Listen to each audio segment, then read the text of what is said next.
Hey everybody, Gary here, and I had a client book an outdoor photo shoot for noon.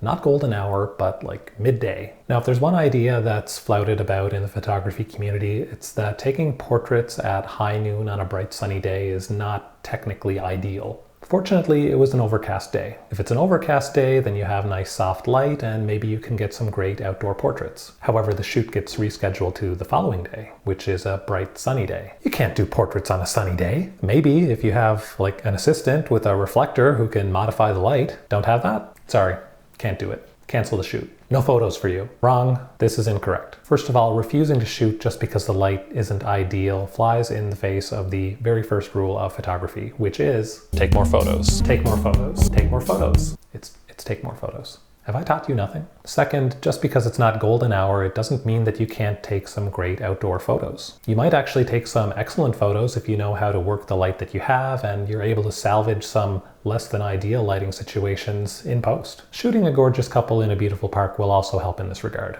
Location is obviously super important. If you're shooting in an area with lots of trees, then you have lots of opportunities to find shaded areas where you won't get those harsh shadows from the high midday sun.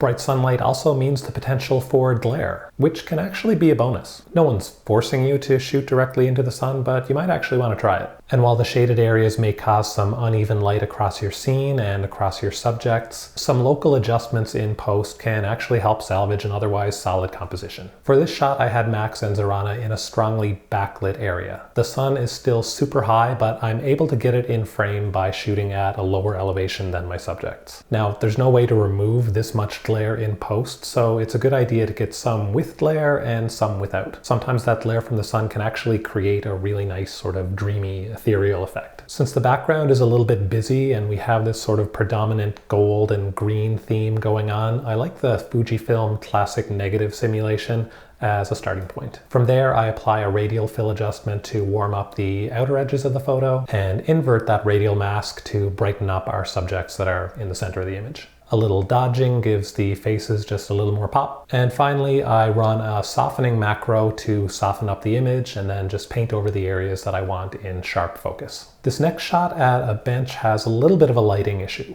Again, the background is sort of bright and busy, and you can see that Max is sort of shaded where Zorana is not. That said, I like the composition, so we're going to try and make it work. To take care of the background, we do sort of a non-elliptical vignette that I just sort of brush in. Another local adjustment just to make our subjects pop, and we add just a little more brightness and contrast to Max's face so that he isn't quite so shaded. The in-painting brush gets rid of some of the tufts of down and lint that made their way onto their clothes. And finally, the softening mask further subdues that busy background. Finally, this photo is probably my favorite of the shoot. It's just great. It's one of those shots that you can kind of get anywhere. It's a nice tight close-up shot with a portrait prime. So the background doesn't matter so much. It's just going to be a mass of bokeh. But when those bokeh highlights, sneak their way in between their faces and you have the trees sort of overhanging and framing the upper part of the photo, and the arms frame the lower part of the photo, and the expressions, it's just, everything about it. I just love it. Solid composition. As for the color, I'm not even sure exactly what I did here, but it looks great. I'm definitely saving this as like my own preset. It's just one of those photos that was captured so well in camera. I mean, the brightness and contrast, like the sharpness, everything about it, even in this sort of shaded area, just turned out great. Not a lot of fiddling around actually necessary here. You don't fix what ain't broken. Killer portrait, print it, get it on the gram. Get it on the gram. Get it on the gram. But that's it. Living proof that shooting in the midday sun can be done. What other rules of photography deserve to be broken? Let me know in the comments section below. Give the video a thumbs up if you liked it, subs if you loved it. Make sure you hit that bell icon so you get notified the next time I upload something else. And until next time, take more photos. Later.